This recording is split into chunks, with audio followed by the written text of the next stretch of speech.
damai berdasarkan firman Tuhan. Semuanya dalam firman Tuhan yang kita ingin sampaikan, yang kita ingin dialog dalam hidup kita, mengerti dan kita dari kesaksian yang lain. Sebelum itu ada seorang dalam Alkitab, seorang yang namanya Agur. Ada nama Agur sini, E-G-U-A. Agur, bukan juga Anggur. Kalau ada N Anggur, tapi ini Agur. Ini nama orang itu. Seorang ini simple saja permohonannya kepada Tuhan. Ya berdoa supaya Tuhan yang membuat kita terlukaya. Dan dia juga doa yang meminta kepada Tuhan. Yang pertama dari Tuhan, jangan buat kita terlukaya, nanti dia lupa Tuhan. Jangan pula dia buat dia miskin, nanti dia mencuri dan menghina nama Tuhan. So ada balance di dalam permohonan dia. Karena dia tahu semuanya sementara. Dalam Mazmur 24, seterusnya, spesial ayat 1, segenap bumi miliknya Allah dan segala di dalamnya. Semua yang ada dalam ciptaan miliknya Tuhan Allah Yesus Kristus. Jadi Agur ini berdoa kepada Tuhan yang dicatat dalam firman Tuhan karena doa yang berkenan dengan Tuhan. Dua hal dia minta. Ini dalam Amsal 30 ayat 7 sampai 8. Doa seorang yang mengenal Tuhan.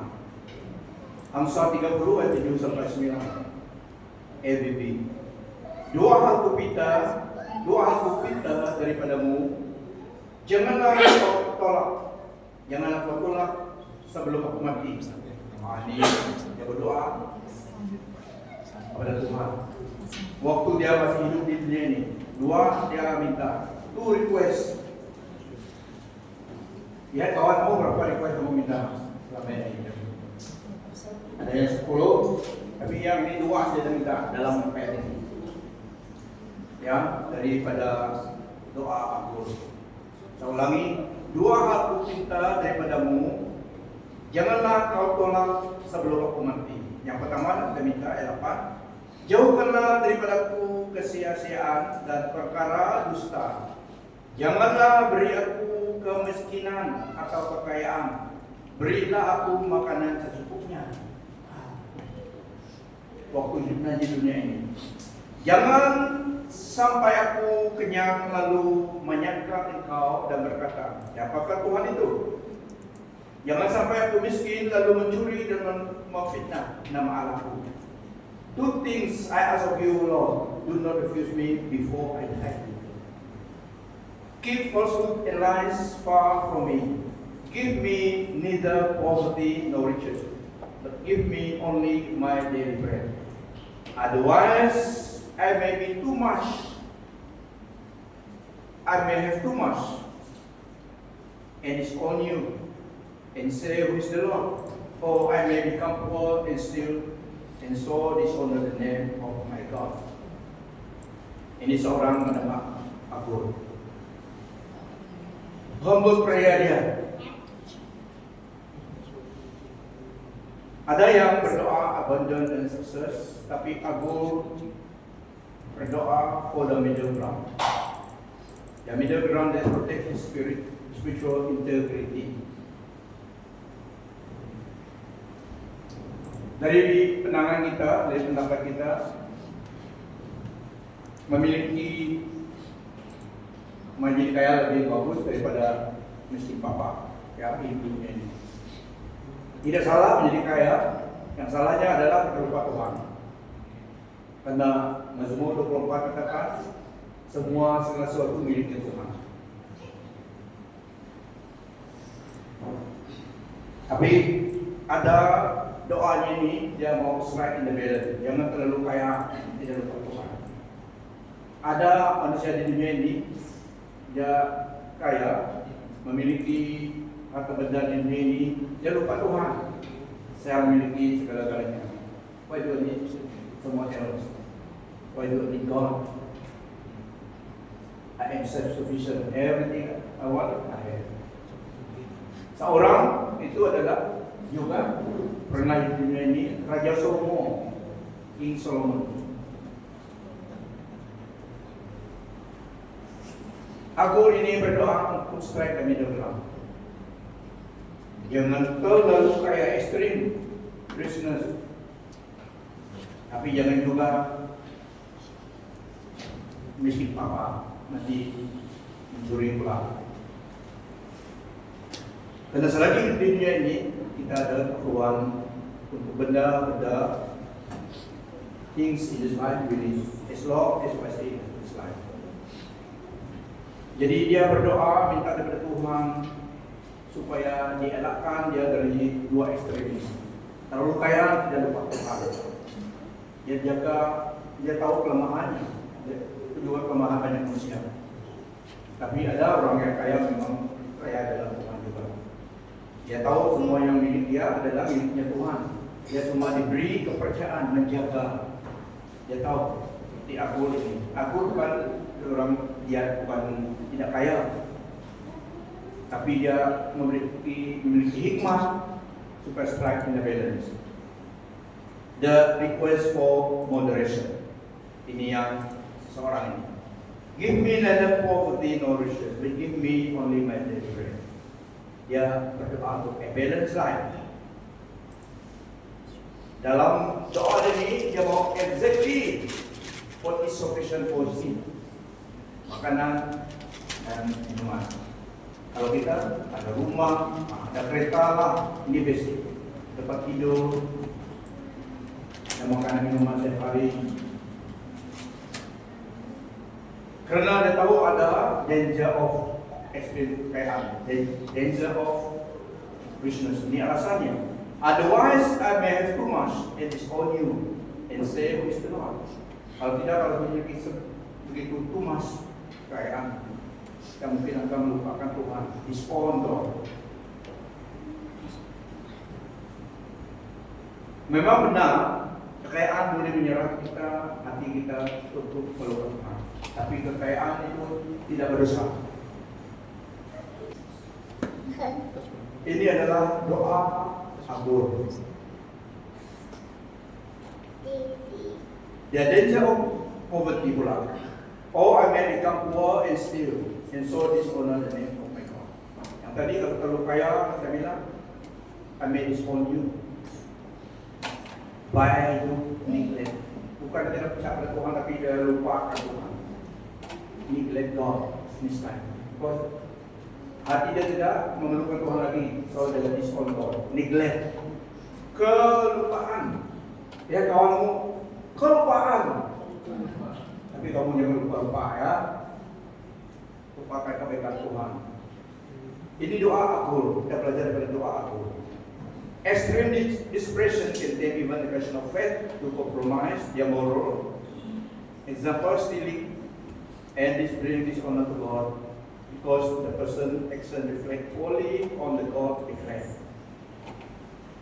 2 point prayer, 2 perkara doa dia yang ini. Dia katakan 2 things I ask if I die. Inilah the highest prioritasnya dalam hidupnya.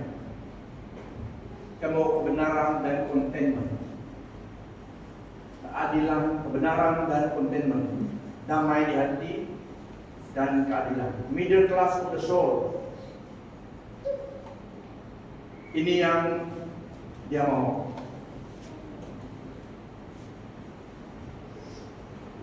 He suggests that the safest place for human heart is neither in the arrogance of wealth nor the desperation of lack.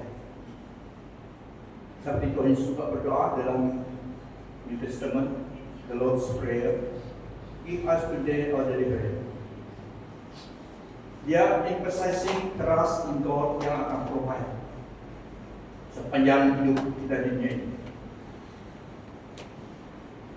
Di dalam doa anggur ini, satu perkara yang kita boleh pelajari adalah mendapat contentment in what is enough, rather than being consumed by endless pursuit of the next upgrade, salary, high quality free. Bahayanya juga kalau terlalu banyak dan terlalu miskin. Dia tahu itu kelemahannya. Kalau dia tidak ada apa-apa, dia mencuri. Dia mencuri karena tidak ada discretion in life, mau makan. Tahu ubi orang itu jalan untuk makan, lapar. Iblis menggunakan hunger dan needs of humanity yang ini menggoda, ada awal menggoda terus. So asas dalam hidup ini seperti makan minum tidak perlu itu. Jika tidak ada makanan minuman, seorang itu tidak dapat menikmati apa itu kehidupan, arti kehidupan. So the basic in life, food and drink, shelter perlu ada. Iblis menggunakan temptation itu, dia tahu ini yang akan melemahkan seseorang. Indiscretion dia akan bikin. Itulah terkadang orang yang mau jawatan dalam hidupnya ini tidak peduli nama ada seorang Kristen lagi. Ada demikian, tapi di sini tidak. Ya kawanmu, bukan kamu. Ada di dalam dunia ini yang karena pangkat, kedudukan ataupun advantages dalam bisnis melupakan Tuhan, bukan menolak Tuhan 100%, tapi neglect Tuhan karena mau nama ataupun status memiliki datuk. Tidak salah juga tidak datuk ya. Nanti next time kalau mau jadi datuk, datuk betul ya. Ya kawanmu, jadilah datuk betul. Jadi datuk. Itu adalah rank dalam hidup ini. Tapi ada yang salah menggunakan kebaikan karena melupakan iman kepada Tuhan Yesus, komitmen kepada Tuhan, mau bisnis entrepreneurs yang dapat lesen ataupun mendapat nama datuk supaya dapat bisnis ataupun pangkat. Melupakan sama sejak agama, tidak agama tidak sama, nama agama sama tetapi yang tidak tidak sama. Yesus Kristus satu-satunya jalan kebenaran dan hidup. Ada yang meninggalkan iman mereka, kompromis. Memang mereka tahu itu satunya juru selamat Yesus Kristus, tapi oleh karena mereka mau kedudukan, status, mereka neglect Tuhan dan kompromi. Sama saja, ya, sama ya. So itu bahayanya kompromi iman. Aku tahu itu. Kalau terlalu desperate ingin mau dunia ini, begitulah yang akan tempted seseorang. Mau promotion. Are you pursuing a promotion that might actually lead you away from your faith or family? Dan ini bahayanya. Makanya harus teguh dari iman kita, hubungan dengan Tuhan Yesus adalah key-nya. After all, Mazmur 24 katakan, the earth, the Lord, and the fullness thereof. Segala sesuatu di dunia ini milik Tuhan kita, ayah kita, pasti dia juga memelihara hidup kita, apa yang kita perlukan. Dia akan meninggalkan kita. Firman Tuhan mengatakan, the young lion may lack food, but those who trust in the Lord shall never lack any good thing. Singa muda boleh menjadi lapar, boleh menjadi kelaparan, tetapi orang yang mengandalkan Tuhan tidak akan kekurangan sesuatu apapun yang baik.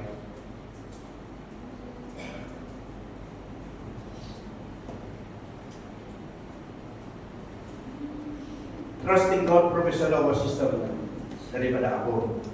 In unstable economic times, we attempted to trust in our bank accounts or government system. Agul's prayer redirect that trust back to God. It encourages us to pray for what we truly need to survive and serve God, rather than praying for a buffer that allows us to forget God. Ya. Tidak salah kayak itu adalah semuanya milik Tuhan. Penggunaannya jangan mempengaruhi kita. Seperti Agul, dia tahu segala miliknya Tuhan. Ada seorang yang terlalu kaya di dunia dulu, King Solomon. Sekali lagi lihat kawan-kawan, what is your greatest happiness in life? What is the greatest happiness in life? Apa yang sangat membahagiakan seorang di dunia ini? Yang mesti, ya, Raja Solomon, dia mengalami tidak ada yang seperti dia. 700 istri. Lihat kawanmu sebelah. 700 dikatakan istri 700. Tambah lagi 300 gunting. Berapa? 1000. Jangan salah paham. King Solomon mengawini 700 istri itu daripada jiran-jiran. Karena apa? Bukan karena independent only, tapi karena diplomasi. Dia adalah raja yang sangat bijak di dunia ini. Jadi dia gunakan kebijaksanaan. Dia kawin anak orang Mesir, ada connection berdamai dengan Mesir. Sebelah lagi dia kawin. Sebelah kawin keliling Israel sampai 200 bangsa Asia. Dia kawin dan waktu itu kalau kawin kan terus ada hubungan keluarga. Dia yang mau ada diplomasi, jadi tidak ada gaduh, tidak ada perang karena ada hubungan. So itu yang ada kawin. 700 itu dia jarang, dia pun tidak kenal sama mereka semua. Just imagine 200. Tapi ada seorang daripada Princess of Egypt, dia buat special skit. Yang lain itu tidak ada istana sendiri. Tapi the Princess of Egypt, dia ada istana sendiri, dia buat ada servants dia. Separate daripada 699. Ya. 699 itu dia bersama dia dalam palace dia. King Solomon yang membangun temple itu. King David bapaknya yang mau, tapi Tuhan bilang tanganmu terlalu filled with blood karena dia seorang yang berperang, raja berperang. Tapi anakmu lah yang mendirikan temple Solomon temple. Jadi itu alasan Raja Solomon mengawini 700 istri. Dan dia sengaja melupakan, bukan lupa lagi, dia sengaja tidak ikut perintah Tuhan. Dia tahu semua itu. Is the wisest king of men. Dia mengajar values daripada Tuhan kepada orang karena dia mengenal Tuhan. Tapi di dalam perkara ini dia seakan dia memang sengaja melanggar perintah Tuhan, perintah Allah. Jangan mengawini itu, apa yang dijangan dia buat oke. Yang dilarang dia langgar. Dia sengaja, dia bukan tahu. Dia tahu tapi dia tidak peduli. Ya. Masalah dia oleh karena melanggar. Dalam beberapa tahun memang ada damai, tidak perang di jiran-jirannya karena semua ada hubungan. 700 negara ada hubungan dengan dia. Tidak ada peperangan. Tetapi slowly ada masalah datang. Kenapa? Dia mengawini bangsa asing yang mereka istrinya bawa, bukan bawa dia saja, tetapi membawa ilah-ilahnya. Ada yang menyembah Baal, so mereka datang. Dia pun bawa Baal, Esperpol, semua ilah-ilah orang Kanaan yang Allah yang benar Yahweh. Mereka menyembah Allah yang lain. Karena itulah agama kepercayaan mereka. So mereka mengawini, dia mengawini daripada negara itu, istrinya datang membawa juga kepercayaannya, ilah itu yang disembah di situ. Baal dan juga banyak lagi, bukan Allah Yahweh. So lama kelamaan dia tidak melarang dan ke bawah kalau nanti ada krisis dalam negara itu akan gaduh. Jadi dia izinkan. Kompromi sudah dia dan ke bawah ke Israel. Ilah mereka itu dan untuk menyenangkan hati istrinya. Apa yang pertama tadi? Ayat yang pertama kita baca tadi apa? Apa tadi? Yang kesini suruh kita baca tadi. Kasihilah saudaramu. Bukan istrimu yang pertama, ya. Bukan istrimu yang pertama dari Tuhan, ya. Tapi di dunia ini yang diproses adalah pasanganmu. Yang ada suami istri dekat, lihat pasanganmu senyum, akan ikut. Karena kita adalah tubuh Kristus. Semua kita membawa image Tuhan. Dalam kita ada roh Tuhan, so kita adalah bukti Tuhan di dunia ini. So masalah seorang raja tadi, Raja Solomon. Nanti kita akan slowly daripada Abu ini tadi pada Solomon. So the greatest happiness in life. Oleh karena Solomon slowly dia kompromi, dia mula-mula membangun, mengizinkan istrinya datang bawa ilah-ilah mereka karena ada kaum dia.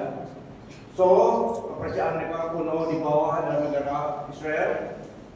Dan mereka minta buat tempat ibadah untuk dewa-dewa mereka itu, diberi izin untuk buat. Sehingga dia satu gunung yang tinggi, satu image of apa nama dewa itu. Ada dua tempat di mana ada sacrifice, yaitu menyembah sacrifice bayi-bayi. Karena itu kepercayaan mereka, itu yang mereka amalkan di negara mereka. So di dalam Israel mereka juga melanjutkan acara itu. Raja Solomon sudah melarang, ada kompromi. Begitu juga yang lain. Sehingga merasa Bukit Tinggi itu karena mereka buat acara mereka. Seperti di Indonesia juga di dilihatkan waktu beberapa hari itu pohon yang tinggi itu di Papua itu bukan candle itu, Estorokol. Itu adalah kepercayaan daripada zaman-zaman kuno di bawah sini, dibakar kepada ilah mereka. So itulah juga kepercayaan mereka yang 700 itu di bawah. So slowly setelah dia membina tempat mereka beribadah, kita gunakan istilah ibadah, tempat mereka menyembah Baal mereka itu, dan slowly dia juga ikut istrinya membakar insen kepada patung-patung itu. Dia juga yang ikut menyembah. Mula-mula dia buat tempat saja, dan slowly hatinya telah digoda oleh istrinya, mempengaruhi istrinya, sehingga bukan saja dia membangun tempat itu, dia sendiri juga ya pergi menyembah itu. So mulailah ada crack di dalam kingdom Solomon. Dari kingdom Solomon, disitulah Israel kingdom itu dipecah bagi dua. Allah tidak senang sudah dengan dia. Dia waktu Raja Solomon, disitulah ada Southern Kingdom, Northern Kingdom. Northern Kingdom.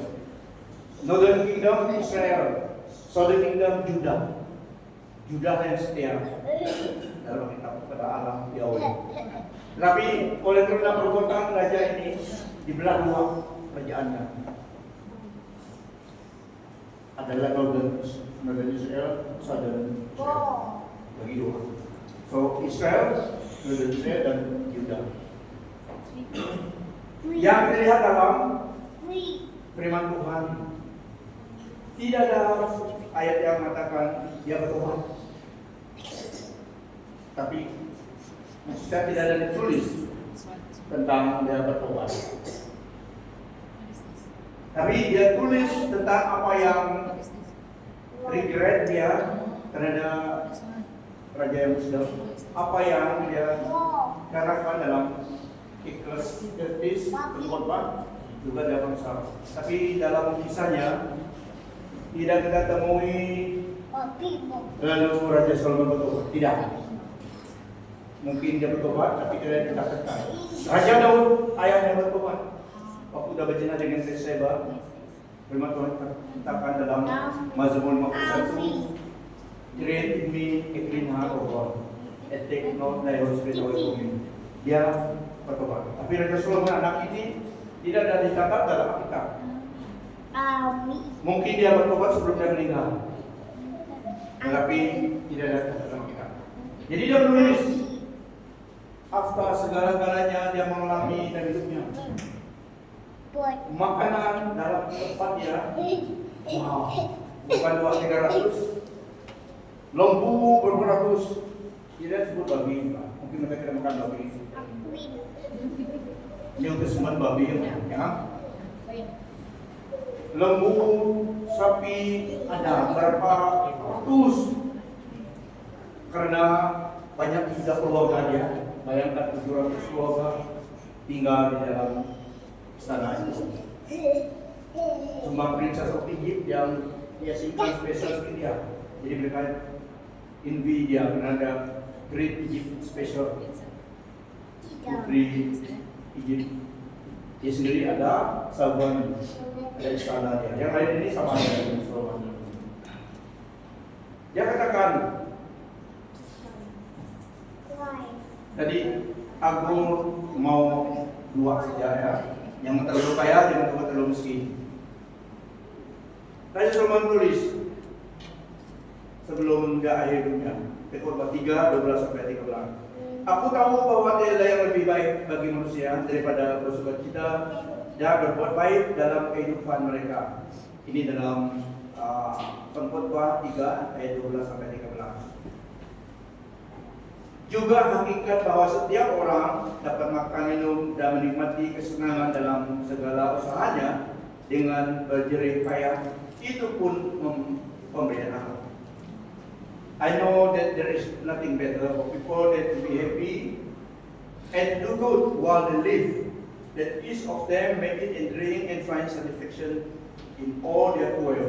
This is the gift of God. Pemberian Allah. Ini pengalaman Raja Salomo. Setelah dia mencari makna kehidupan, dia memiliki segala-galanya. 700 istri, 300 gandum gundik,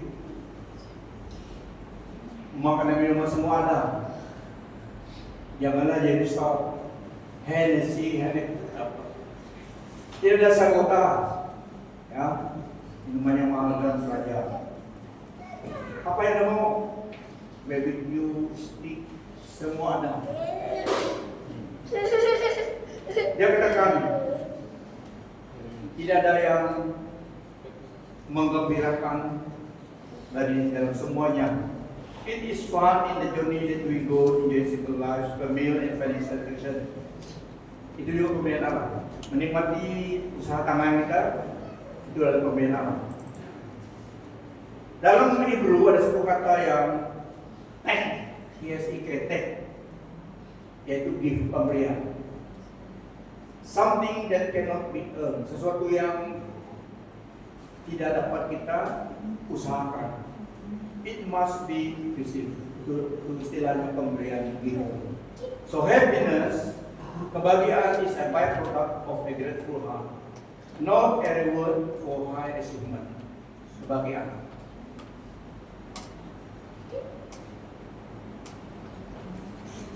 Dalam firman Tuhan juga, kebahagiaan adalah dalam hadirat Tuhan. Firman Tuhan catat, kebahagiaan yang sejati adalah dalam hadirat Tuhan. Mazmur 16 ayat 11.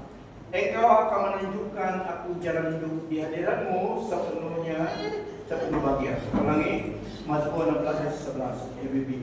Engkau akan menunjukkan aku jalan hidup, di hadiratmu sepenuh bahagia dirasai. Di tangan kananmu nikmat dikecapi selama-lamanya.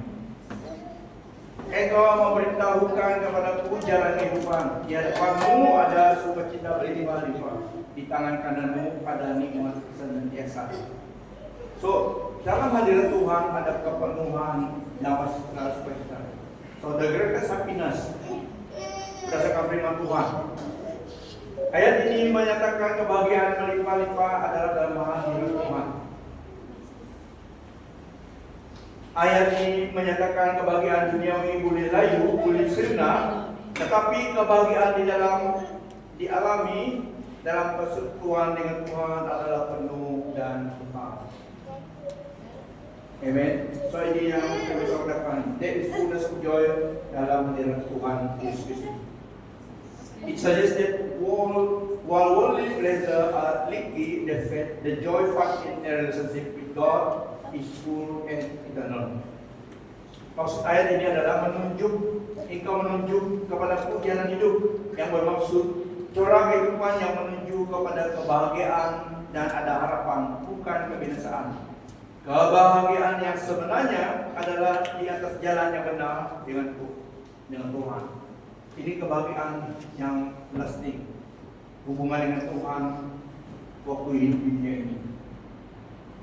Dalam hidup ini dan dunia, banyak yang memiliki inner emptiness, kekosongan batin mereka. Meskipun memiliki material sukses, ini adalah satu kerugian hidup. Memiliki segalanya tapi tidak menikmatinya. Ini juga satu infliction, self-infliction, satu kerugian besar. Tidak memiliki tempat menikmati. Walaupun memiliki segala-galanya, hatinya tidak tenteram. Ini salah juga. Ini tidak tenteram. Seperti Raja Solomon tadi. Konklusi hidupnya adalah cari makna dengan Tuhan. Dalam Matius 5 ayat 6, Yesus berkata, diberkatilah mereka yang lapar dan dahaga akan kebenaran, karena mereka akan dipuaskan. Berbahagialah orang yang lapar dan haus akan kebenaran, karena mereka akan dipuaskan. Blessed are those who hunger and thirst for righteousness, for they will be filled. Maksud ayat ini adalah ada satu perkataan dalam ayat ini, makarios. Makarios bermaksud blessed and happy. Lihat kawanmu, makarios. I wish you makarios. Yang bermaksud blessed and happy. Makarios.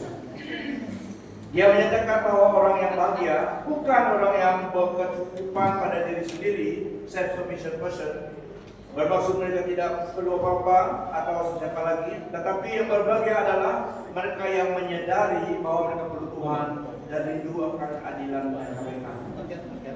Karena Tuhan yang memberi kebahagiaan itu yang sejati. Termasuk juga apa yang kita perlukan, tetapi ini adalah pembandingan antara kebahagiaan yang mana, yaitu kebahagiaan yang dari Tuhan. Tuhan Yesus katakan demikian. So, King Solomon tadi, kesimpulannya, ini di Khotbah 12, 13 sampai 14. Kesimpulannya, sentiasa takut kepada Allah dan patuhi segala perintahnya, karena itu memang kewajiban setiap insan. Allah akan mengadili setiap perbuatan terhadap segala sesuatu yang tersembunyi, sama ada perbuatan itu baik atau jahat. Engkau akan menunjukkan aku jalan hidup, di hadiratmu sepenuh bahagia dirasai, di tangan kananmu nikmat dikecapi selama-lamanya. Wow. Mazmur 84 ayat 10, karena satu hari dalam rumahmu lebih baik daripada 1000 di tempat lain. Aku rela menjadi penjaga pintu di rumah Allahku daripada tinggal di kemah orang zalim. So what is the greatest happiness in life, the greatest happiness in life is found in Christ. Kebahagiaan yang sejati, yang kekal ditemui dalam hadirat Tuhan, persekutuan dengan Tuhan. That's why kita perlu Tuhan as long as we live. Raja Solomon yang memiliki segala-galanya dalam hidup seseorang, kita tidak seperti dia dalam memiliki apa-apa. Dia lebih, dia juga bijak.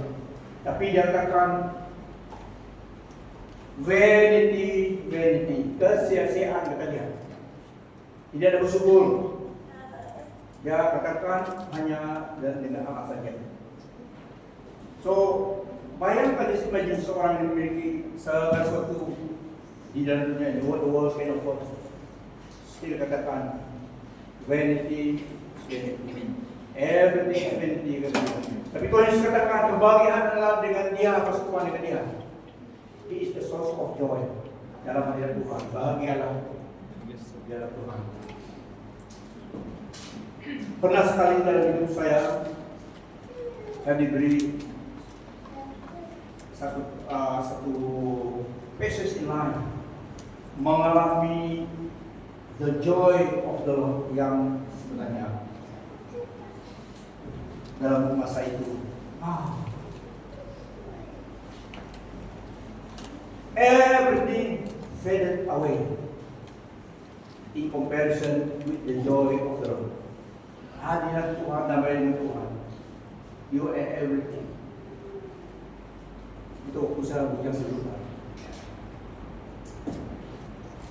Closeness dengan Tuhan masa itu.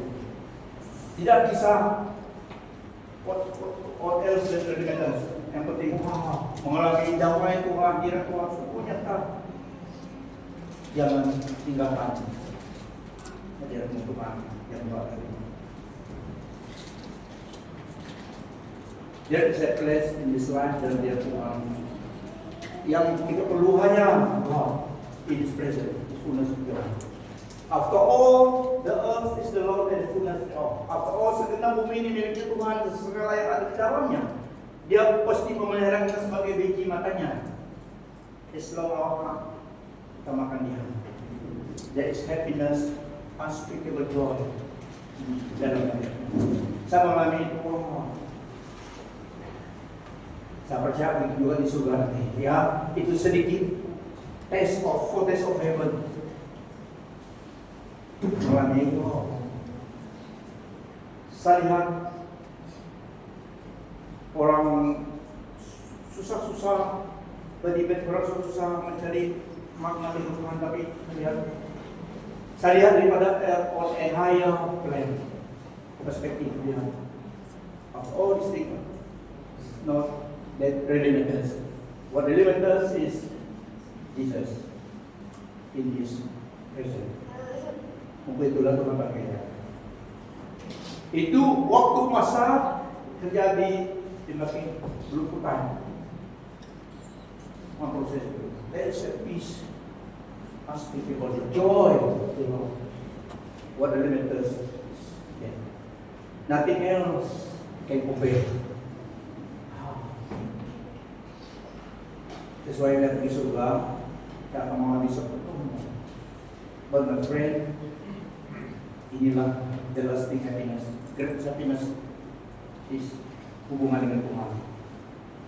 Amen. Itu juga proses sukses dalam hidup ini. Dia pasti akan memperdulikan kita. Apa yang kita perlukan pasti Tuhan beri Tuhan. Apabila Dia yang mengarah kita, Dia yang mengarah kita, tapi kita harus ingat. So the greatest happiness, Solomon katakan yang bilangannya berapa itu? Karena istrinya 700, bunyi 300, 1.000. Gaji manusia 1.000. Ini 700, 1.000. Wah, my God. Sehingga lah dia, tapi sampai pasti dia selamat. Dan seperti tobat. Walaupun dari cara. So there is a place dari hidup kita. In God presence is fullness of joy. Bukan kita tidak perlu sesuatu asas hidup ini tidak, tapi at that moment in life, dalam hadirat Tuhan, dia pasti memelihara kita. Dia tahu apa yang kita perlukan. Tapi the greatest joy happiness adalah in His presence. Mengalami Dia. Saya diberkati mengalami hadirat nyata.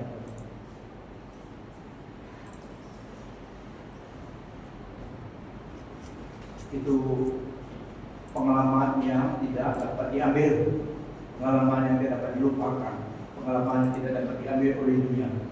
Memang real, karena kita telah mengalaminya. Cuma Tuhan mencatat dalam hadirat Tuhan ada pertemuan, kebahagiaan yang sejati, forever and ever. Memberi kita pandangan. That's why aku berdoa a balance in the middle ground. Dia tidak mau terlalu miskin, dia betul tidak keperluan. Dia tidak mau terlalu ekstrim, kayak dia lupa Tuhan. Bukan kekayaan itu salah berdosa, tapi dia tahu kelemahannya. Nanti saya terlalu kaya Tuhan, saya tidak kisah kamu sama. Neglect, bukan dia tidak percaya, tapi dia neglect bukan Tuhan. Jadi kompromi, ini yang bahaya. Dia tahu kelemahannya, so kita sudah tahu kelemahan kita. So the strength dia tidak berlaku. Baik untuk kesehatan rohaninya. After all, segala sesuatu when we live the world kita akan tinggalkan. Ya, tapi perlu usaha kerjakan sesuatu supaya ada keperluan kita dan supaya kita juga ada beri dalam oleh Tuhan. And at the end of the day kita ada upah daripada Tuhan. So now is the time for investment. Now is the time to do that. Ya, after all segala sesuatu miliknya Tuhan. So biarlah kita saudari like a middle ground, utamakan Tuhan senantiasa. When God bless us abundantly, remember Him. Saya percaya dan kita percaya Tuhan tidak akan membuat satu dari kita miskin apa. Usahakan saja apa yang kita lakukan, apa yang kita tanam, apa yang kita usahakan. Do that. And when God bless us in our lives, jangan lupa Dia. One day kita akan jumpa dengan Dia. So gunakan apa yang Tuhan berikan kepada kita untuk higher cause, yaitu berkat yang Tuhan berikan melimpah dengan kita juga ingat Tuhan, support, pegang Tuhan, kesempatan untuk kita. Karena kalau kita tidak melakukannya, God will use others and we miss the blessing. When God does prompt us in our heart to bless that person, to bless our pastor, bukanlah. If not, we miss the blessing. God will use others. God never let resources. Tapi itu peluang kesempatan disalurkan kantor door. If you don't just take the opportunity, but we miss the blessing. So when the Holy Spirit prompting us to do something good for His kingdom, we do that. Or else kita akan kehilangan kesempatan itu. Tuhan akan gunakan orang lain, tapi kita yang kehilangan kesempatan. Hallelujah. So serving God, living for God is never event. Semua kita diselamatkan untuk menjadi channel of hope kepada dunia ini. Amen. So the greatest blessing in life, the greatest happiness in life is found in God's presence. Di sini kita boleh menikmatinya walaupun tidak lasting, walaupun tidak always, tapi di surga ini sepenuhnya always.